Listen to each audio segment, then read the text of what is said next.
Welcome to the Players Club, presented by Bluff City NIL and Coaching for Literacy. Join host Christian Fowler each week as he sits down with players from your hometown school. Now, let's hit the club and get this party started.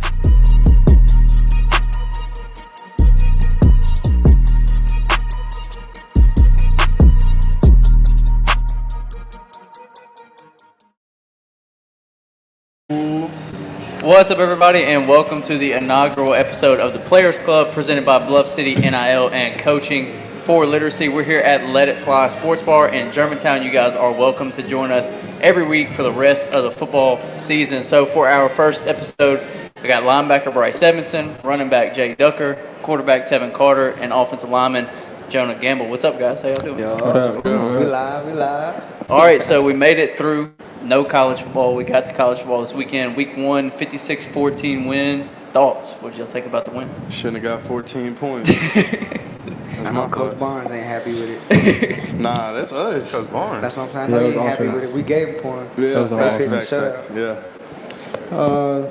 I think we did pretty good offensively. We did what we had to do. We didn't come out, you know what I'm saying, banging like we should have.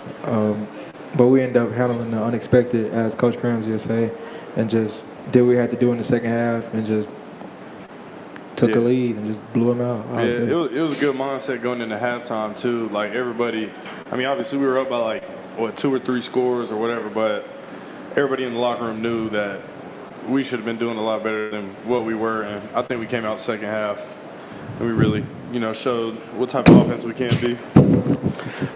Yeah, I think the defense played really well. We did what we were supposed to do. I think we allowed only less than 100 total offensive yards. Yep. So I think we did our job. I was on fan control. Shout out to Ambush. Y'all came out. Fans came out. Facts. So positives and negatives, you guys have hit on some of them. I got 3 offensive guys with me, obviously, and 1 defensive guy. So some of the positives, some of the negatives are not necessarily negatives, but just things that you want to see improved on this upcoming week against Arkansas State. Clean. Yeah, like J Duck said, just playing clean, Yep. eliminating turnovers, drive killers, like sacks or whatnot, penalties, holding calls, just playing overall clean football against Arkansas State, because we know that they're going to play us probably as hard as they'll play any other team, just because the games the past couple of years been super close, and they just want to beat us, and they coming out this harsh loss to Oklahoma, 73-0, so they're going to play us pretty hard, so we just got to play clean. Yeah, we had, 2 holdings inside the red zone, I think. 1 got a touchdown call back. So, if we leave that off the field, we have at least 7 more points there. Probably, I'm trying to think if we had to end up kicking the field goal on the other holding. I think we did, but just right there, eliminating 2 of the penalties we had in the game will automatically, put more points on the board for us. So, playing clean, definitely. I think the defense, we had a couple of hiccups, but not too many major ones. So I think we'll just clean up those hiccups, and then next week we'll be looking pretty sharp. Yeah, so I want to talk to you, Bryce, for a second about the defense. 91 yards, no touchdowns allowed. It was pretty much a perfect game for the most part. You getting sacks, getting pressures, tackles for loss. 1 turnover, I think, forced. You forced another fumble that wasn't recovered, right? Yes, sir. Yeah. But overall, how do you take this momentum and bring it into the rest of the season? Because it was a great start. A lot of people have been excited about Coach Barnes and what you guys have defensively. So how do you carry the momentum over? Yeah, I think this game gave us a confidence booster, something to build off of. We're feeling pretty high about ourselves, but can't get too high. So I think we'll have a good challenge this week. So I think we'll be able to do our thing. From an offensive standpoint, I think the defense, too, has good leaders that, like Jeffrey, Canton, Jalen Allen, Simeon, people like that who are vets around the game and know how to, keep people's morality high, keep the energy high, and just try to keep everybody with a level head, making the right calls and checks, things like that. So I think the defense has good leaders on that standpoint, keeping them all, in check, going to keep them great throughout the season. So. Yeah, Tevin, you talked about Oklahoma beating Arkansas State 73-0 this past week. I mean, do you guys expect a completely motivated team? Because that's tough. Yeah. I mean, you go out in week 1 and get blasted like that. Yeah, for sure. We feel like Ark State will come out there with a mindset that, of course, we just lost, and they got blasted by almost, I'll say, the nation. Their coach went viral for crying on the sideline. Right. what I'm saying? You got to kind of, how you going to bounce back from a loss like that? And they come, and we got a rival team coming in town like us. I feel like they're going to come in with a lot of energy. They feel like this is their chance to, get a little bit of their get back. You know what I'm saying? If they, if they did beat us, it'll just be for them, week one was a fluke. We had a bad game, blah, blah, blah. So I think they're definitely going to come in with a lot of energy trying to take us out for sure. Yeah, Jonah, you talked about like the defensive leaders and what you saw from them and what you've seen through them over the offseason. You guys talk about that offensive guys a little bit more. Like, who are the guys that you saw stand out on defense, and like where are your expectations for the defense this year? It's the best defense I've seen personally since I've been here at Memphis. This is going on my 4th season, so I think it's the most consistent energy that I felt. And, throughout camp too, we all knew we kind of got them the first few days of camp, but you always know it's coming back. Like, the defense going to get you back eventually, and I think they had a good little run through camp that just showed us, like, okay, even when, like, we thought we had a crazy good offense, like, we're blasting the defense, but no, they came back and shut us down, humbled us real quick one day. So, I don't know. I think the defense is going to be a force to be reckoned with for sure, and it's not going to be, a lot of people talk about Memphis defense, this, that. I think it's going to be a good year for Memphis defense, offense, just the team in general. So, and I think they're a really fast offense too. Yeah. Like, everyone on the field is running, and they always run to the ball. I feel like compared to years past, we have a lot of depth this year from the D-line, linebackers, and DBs. Yep. We have a lot of depth, so I think that'll help us out a lot in the long run. Yeah, depth for sure. So ask them what they saw from the defense. Bryce, what did you see from the offense this year? I know obviously having a veteran quarterback, but a lot of new pieces as well with Demir and Towski, and then Rock coming into a prominent role this year, Blake Watson as well. So what did you see from the offense throughout the offseason? Yeah, I saw that we were able to add a lot of playmakers. We had a whole bunch of people do something special with the ball. I think that'll continue to shine, to show. So I think that we surrounded Seth with really good playmakers. So we're 1 week into the season now, so we're not too far removed from fall camp and summer workouts and all that. And I think that's important because you guys are talking about leadership and like what you saw in the off season. So what was the off season this year like? Because a lot of people say that's where teams are built. That's where the chemistry is built. So what was this off season like for you guys? Grind. For me, it was more so like this is my 2nd year. The team just was coming together more than my first year. You know what I'm saying? Last year, I feel like the locker room wasn't as close as it is now. And I just feel like this offseason was an opportunity for us as a team to come together and work hard and just see who was about what. Because I'm going to say that it's players on the field that we're not surprised who doing what they did because I've seen them since January put work in, or a guy to come in the summer, seen them summer months put work in. So it's no surprise to who balling out there. That's what it is. Yeah. The running back room, it's a stacked room. But I also think it helps us a lot because we're always competing against each other, and we all can do things with the ball. So I think it just makes our room a lot better because we're always competing every day. Even like after week 1, like week 2, it's like who can be that dude to make a play on offense at practice this week. Yeah. So you hit on chemistry a little bit, Tevin, just like seeing this team be tighter this year. You guys have played ball forever. So how important is that locker room when guys are locked in, guys are hanging out, like guys are legit friends, and it's not just like, okay, we're in and then we're out like we're away from football? How important is it for everybody to kind of be locked in together? Well, that's super important. Like, it's really just come down to trust. Can you trust the other 10 guys on the field with you? You know what I'm saying? Can he trust Jonah to make the block? He don't really know that if he don't really just hang out with Jonah off the field and get to know who he is. Like in fall camp, we had this thing we did like accountability partners. We got to sit down and eat with a player on the team that coaches feel like you didn't really talk to as much. And just getting to know your teammates is a huge step, I feel like, in chemistry. Yeah, chemistry is everything really for a football team because, tennis, golf, all that, even basketball really is kind of like, basketball is a team sport, but you can kind of turn it into a solo sport when you need to if you really like that. But, football, even if you're the best quarterback, running back, anything in the world, if the O-line don't block, then the play's done. And same with if you got the best O-line in the world, but you ain't got a running back that can see, has good vision and can't hit the hole hard and fast, that, you're just not going to be a good team. And I think chemistry, trusting people, trusting the guys around you, it's definitely, we took a step up with that this year. I think I'm definitely closer with a lot more of my teammates. Like, I've had good friends, close friends throughout the last few years, but I feel like I have more close friends and more guys on the team that I enjoy hanging around and getting to know this year than any other year I've been here. So.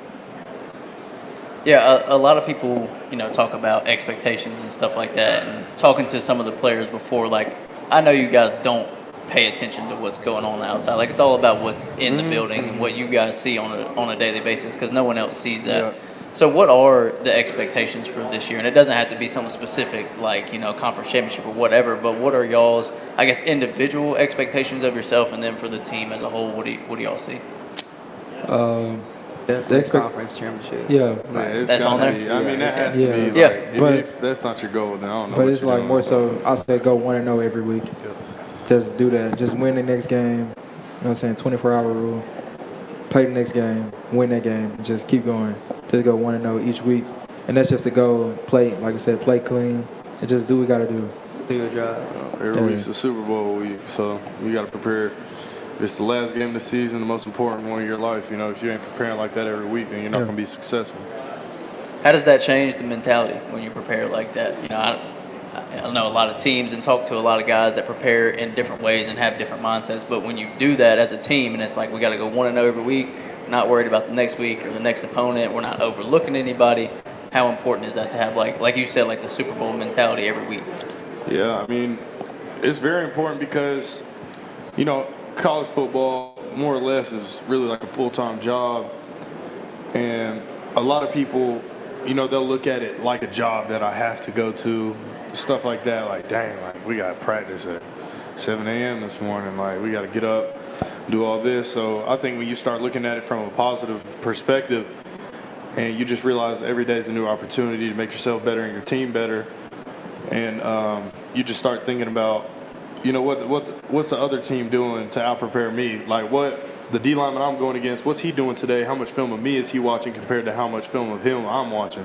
What's he doing better than me today that I could be doing better right now? Why am I laying around watching TV when this guy's probably out preparing because they just got beat 73-0? They don't want that to happen again. So, yes, sir, it's definitely mentality for sure. Yeah, speak on that film watching. I got speak on that. It kind of drives me crazy sometimes that you don't know what the next person is doing. Yes. Like, am I doing enough?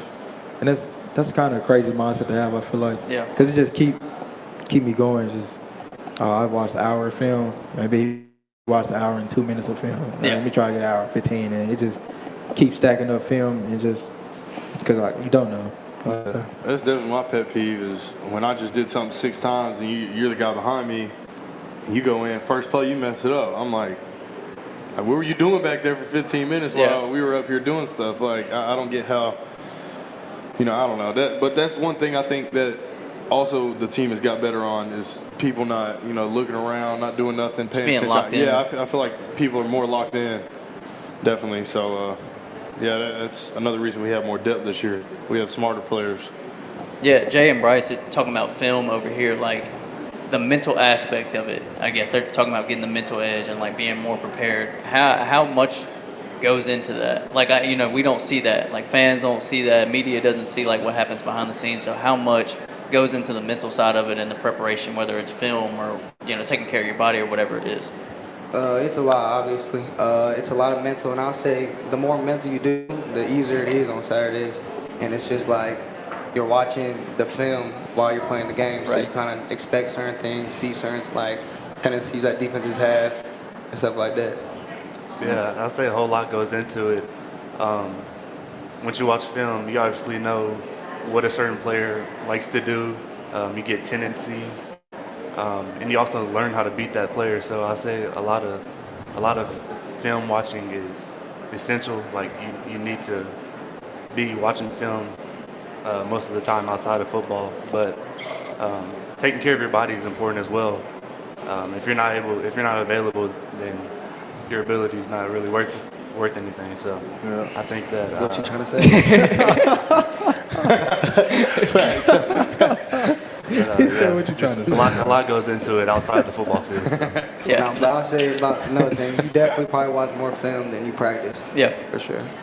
Yeah, you talked about you hit on a little bit. And I just want we're about to go to a quick break here in just a minute, but you hit on like when you get out there and you see something that you watched in film. How rewarding of a feeling is that when you see it? And you're like, I know exactly what this team is doing right now. It's probably the best feeling. It's it's the all best the feeling hard you can work. have. It's like I knew I wasn't doing this for there's nothing. a reason. Yeah, there's a reason I'm doing this. Yeah, like you know, That's a really good feeling. during practice during the week, they're trying to throw all the crazy looks that Right. they can at you, just like constantly. Worst case scenarios. Yeah, worst case scenarios Yeah. constantly. So when the worst case scenario happens and you pick it up, it's so lit. Like shout out Cranes. I mean, like, Shout I'm talking out like the Shout out Big O-line, like we Crown, get a man. Shout out crazy Big Crown. twist or like a tight front, double blitz, like stuff like that. Like, oh, we know this guy's cheating over because the Cats could like stuff like that. You're just like, yeah, like, come on. When it happens, you're like, I watch man too, bro. Yeah, like Facts. Same thing for you, Bryce. On the defensive side of the ball, it just makes it so much easier when you see it. For sure, and like he said, it's exciting once you actually see it on the field and you're able to adjust and know what's happening. Yeah. All right, we're going to take a quick break. We're going to hear from some sponsors, and we'll be back on the other side with Jonah, Tevin, Jay, and Bryce. Everyone knows about the football. Everyone knows about the football game on Saturday, but the Classic is also known for the total experience, the entire weekend. So much going on. How important are those things to the Classic experience? That was part of the idea, to bring not only entertainment into it, but to bring the community into it. Each one of those events has a community component. Parade in Orange Mound, high school ballad of bands in Whitehaven, the fashion show with the Coalition of 100 Black Women. Right.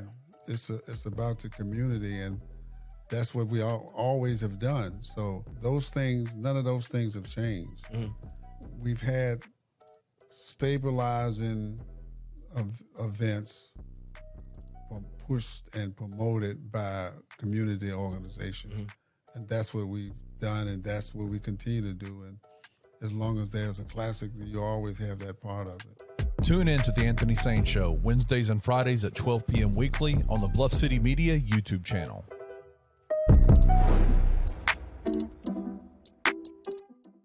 Every single opportunity with all this realignment nonsense going on, every single opportunity this year, especially at home, is a way to show power conferences that Without a you're doubt. worthy. Without You know what I a mean? Like, not only the on-field product, I think for the team, winning those shows your value. But if you have Atmosphere. 35, 40, Yes. 45 deep every single game, that means something. That really does. Yes. Even if you win 10 games and there's no one there, it's like how Then you're not attractive to You're not to showing bigger value. conferences. You're not. as much as the product has to show its value, I think the fan base does too. You have Yes. to show your value. Yes, because guess what comes from butts and seats? Money. Yep. What is all of this about at the end of the day? Money. That is it. Yep. So if you show you can fill a stadium, have people engaged from a television audience, and win games, that's the secret sauce. Tune in to On the Bluff with Christian Fowler and Gabe Kuhn every Tuesday at 12 p.m. on the Bluff City Media YouTube channel. Sutton Smith out of the backfield or the slot. He's a playmaker. Get him the ball. Is this like 4th and 5 on the 5-yard line? Or Yeah, I think that's the big question is where are we at in the field, right? Like, Doesn't matter. You need 5 yards. Yeah, I think it does matter though, it does matter. because the easy answer for me personally, I think it'll be a Lanphier. That Dude, is a Kevon Davenport type answer. From That TJ. is a You forget how big he is, and he's not like the flashy tight end of yesteryear that we've had. I think if TJ at this point last year had said, I don't want to say his name, but our Yeah. previous tight end, Our previous tight end. we probably would have had the same reaction. Yeah, I think that he is going to be better than expected. I don't think it'll be a 607-yard receiving tight end type of situation. I don't think it's I going also to be. don't know that you need him to be that. Tune in to Tigers Untapped with TJ Willis and Trey Lasley every Wednesday at 3 p.m. on the Bluff City Media YouTube channel. Bluff City Media and Bluff City NIL are proud partners of Coaching for Literacy, a Memphis nonprofit using the power of sports to impact childhood literacy.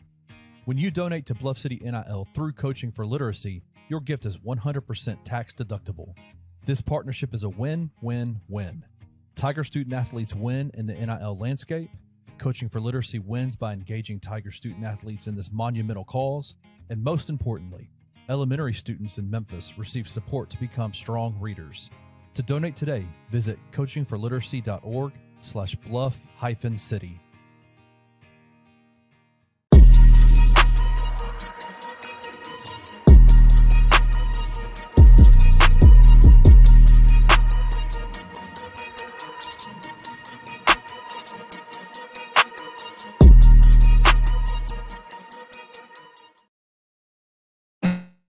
Yeah, I was over here 2 weeks. What's up, everybody? We are back.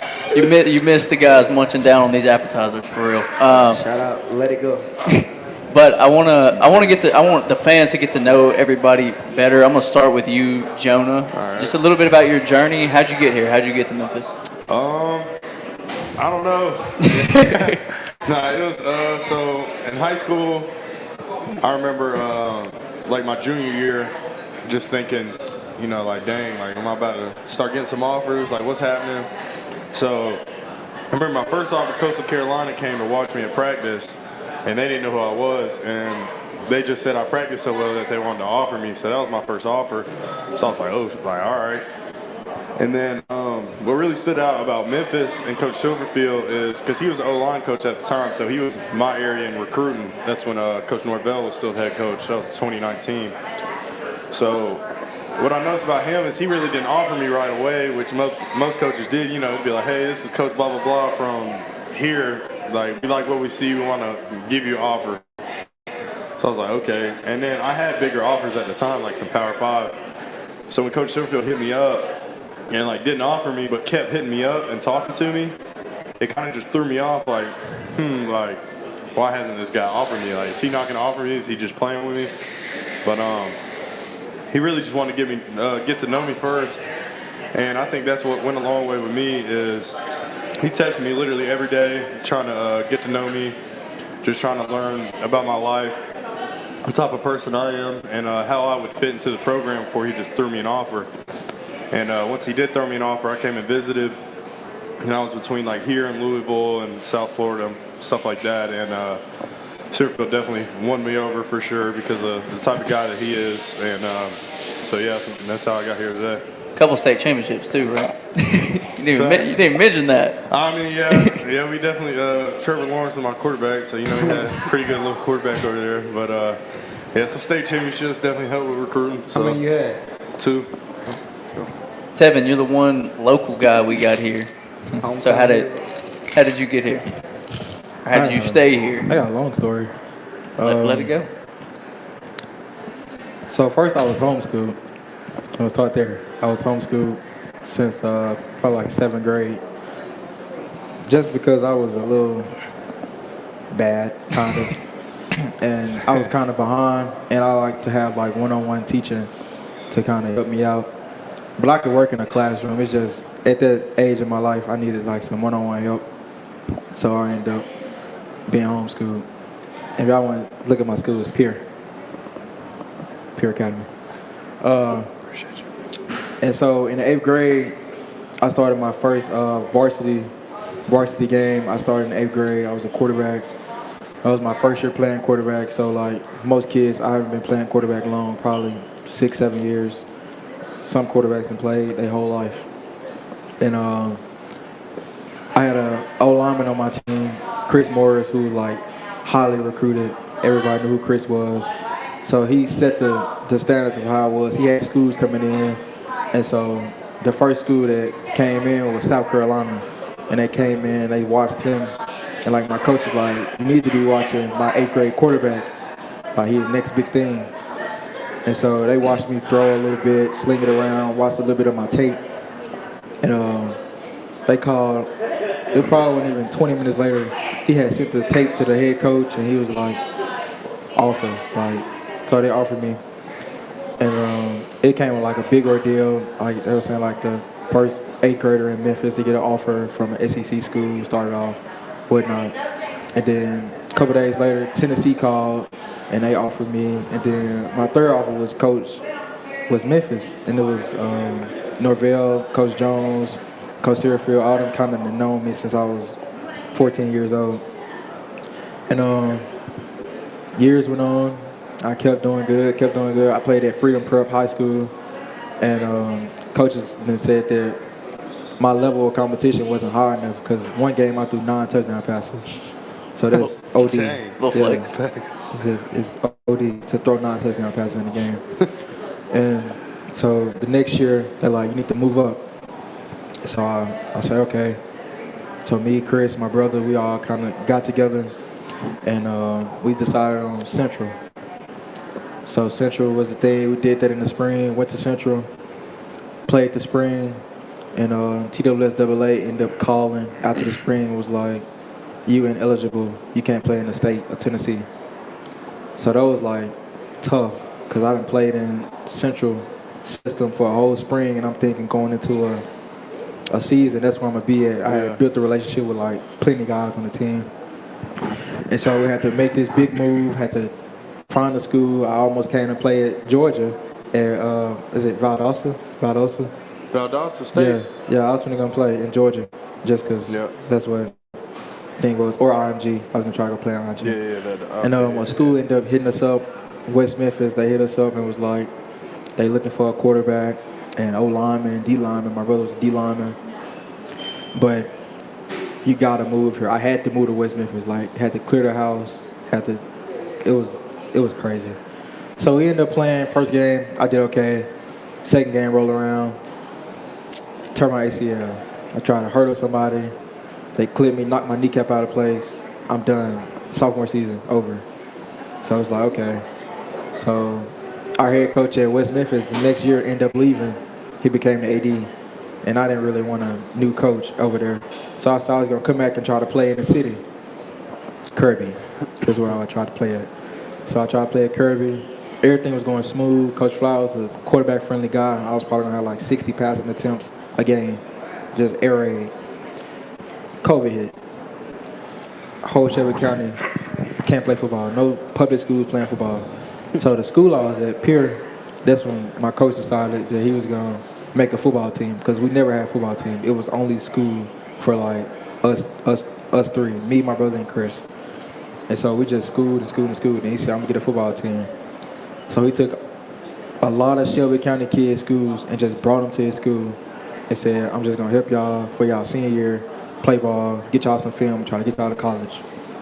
So we did that. It wasn't really good the first year. We had like 4 games. We played Christian Brothers, MUS, Bride Chris. We played 3 games, really. That's it. And we lost all 3. And so next year roll around, senior year, Pierre kind of a big name, kind of in the city. People kind of knowing what it is. Kids come in trying to, you know what I'm saying, play for Pierre, play for me, play with me. And, I mean, my senior year was decent. It was okay.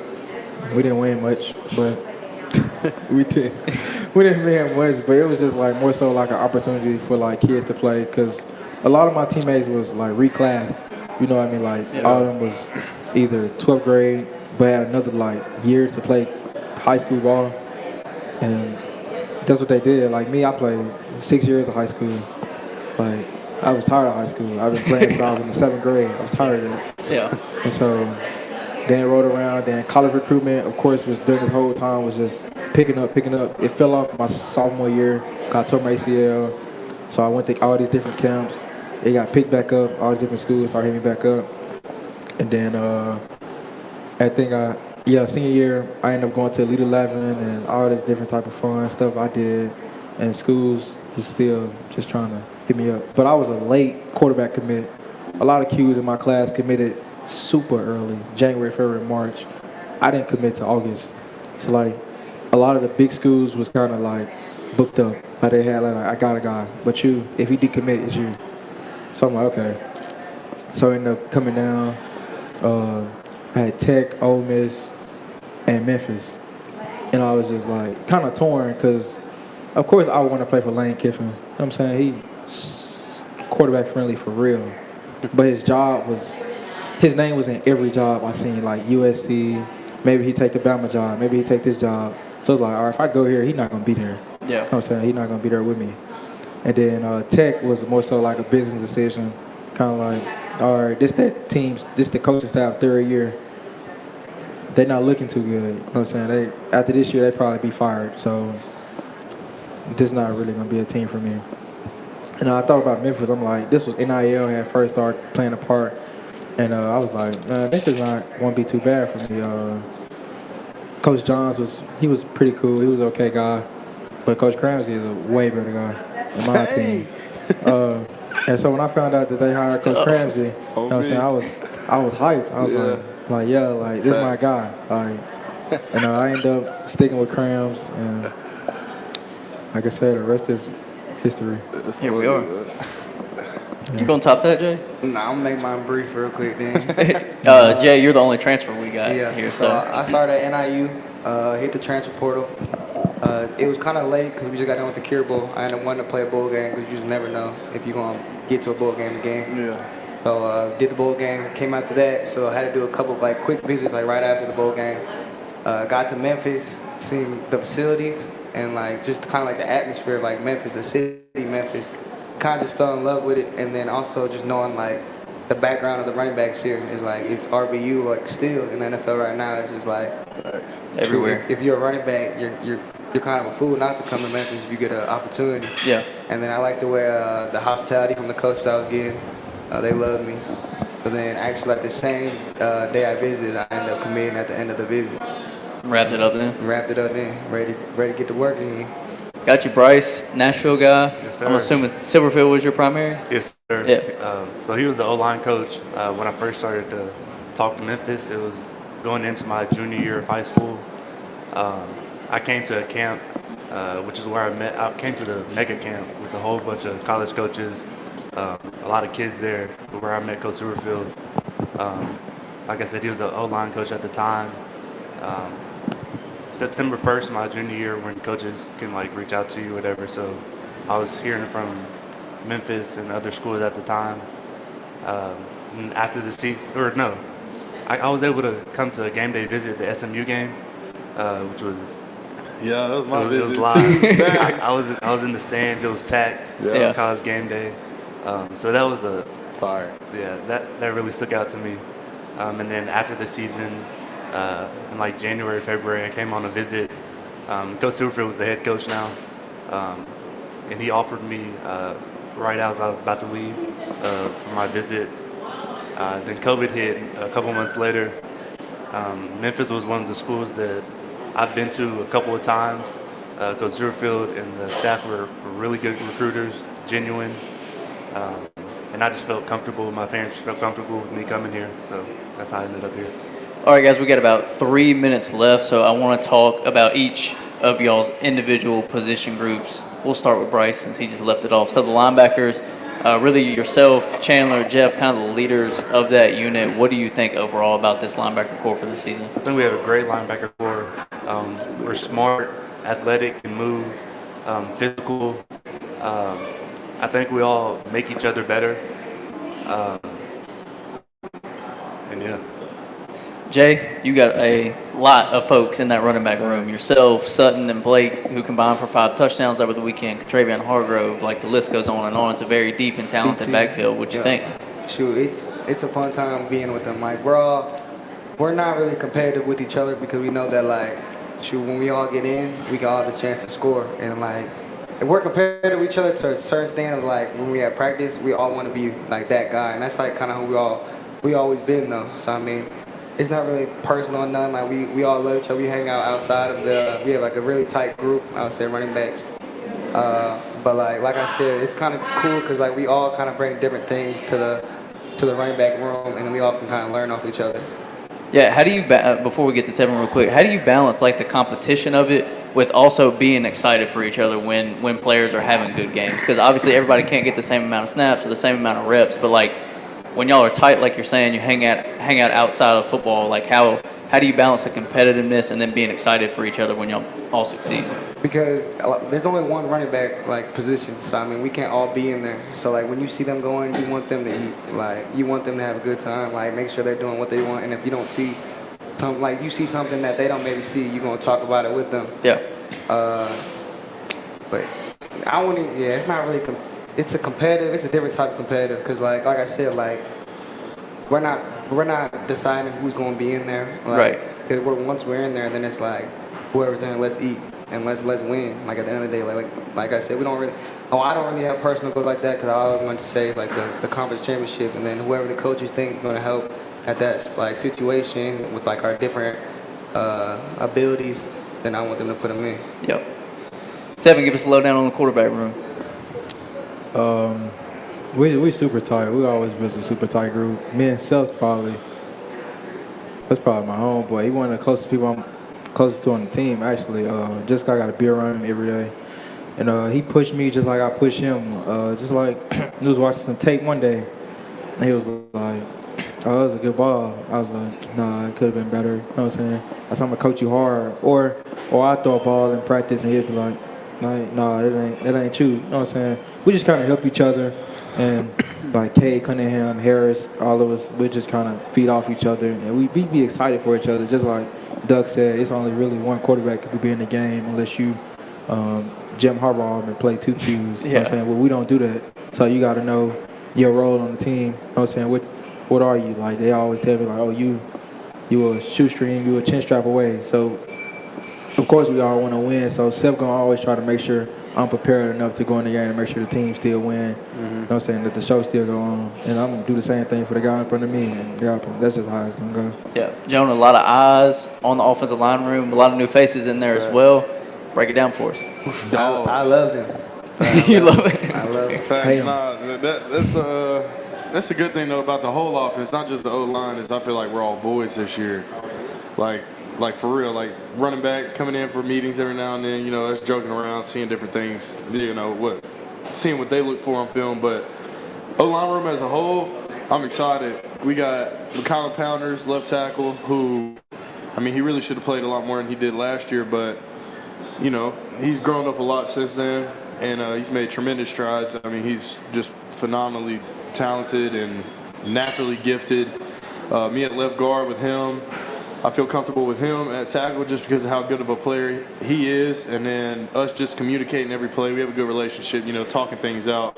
Okay, who'd he tag? This backside. Okay, watch this. Like with the motion going out, he might lock. Like just stuff like that. And Jacob Lights, one of the smartest players I've ever played with.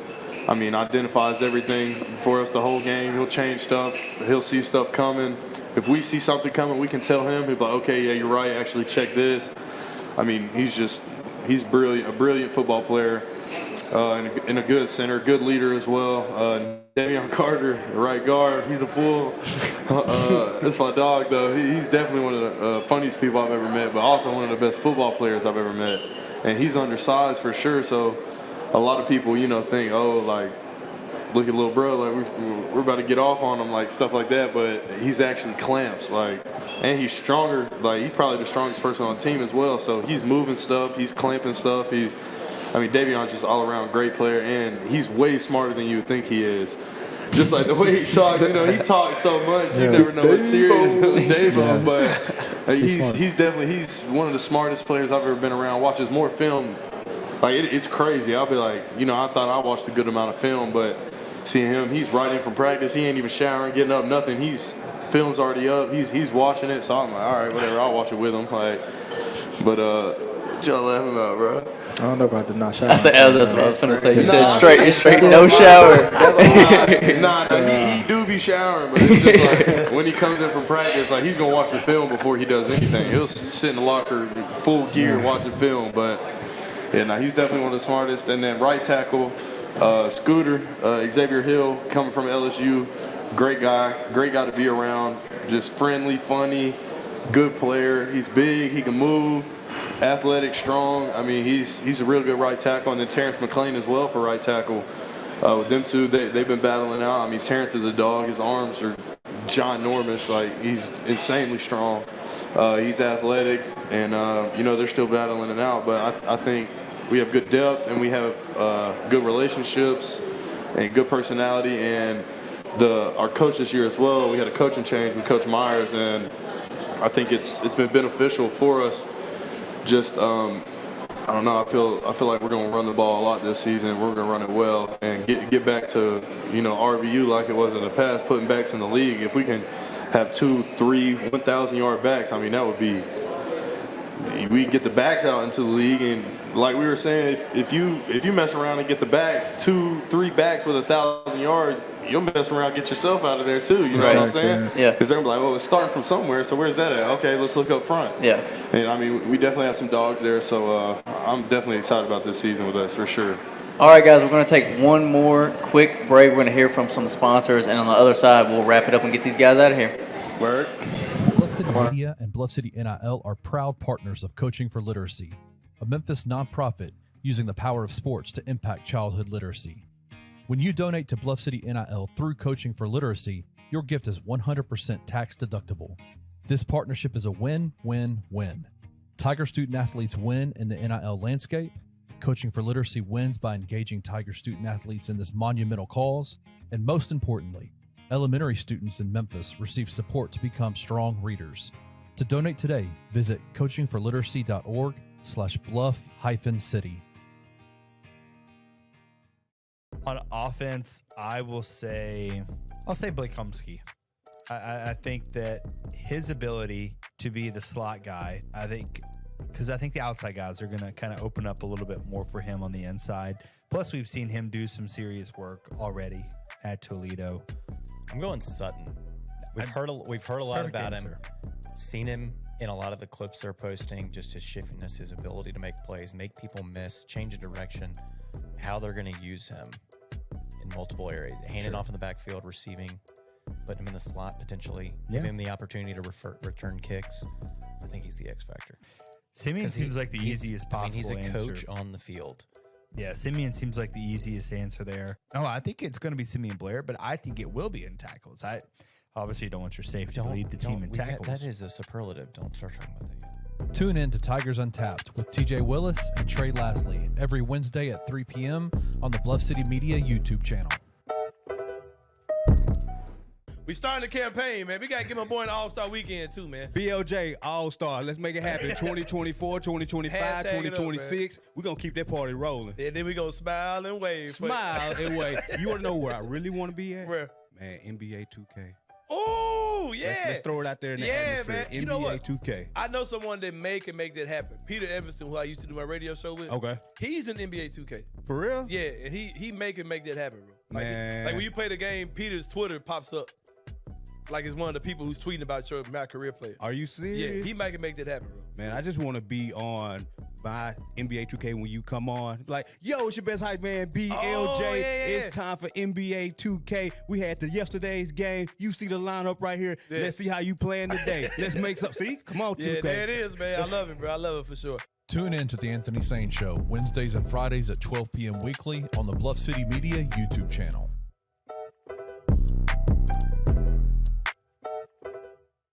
The last time they had players with that level of shiftiness, it's a different look, like it's a different kind of movement that Blake Watson and Sutton Smith have that we haven't seen in Memphis since Kenny. And the dynamic ability that adds is huge because not only can you use them between the tackles, outside the tackles, but they've both shown that they can be effective receivers. I think Blake had 5 catches for 37 yards in this game on top of his 75 rushing yards. 3 touchdowns in the first half, yeah. Right. So we've been high on this backfield saying that they have weapons. Still, this took that to the next level. Tune in to On the Bluff with Christian Fowler and Gabe Kuhn every Tuesday at 12 p.m. on the Bluff City Media YouTube channel.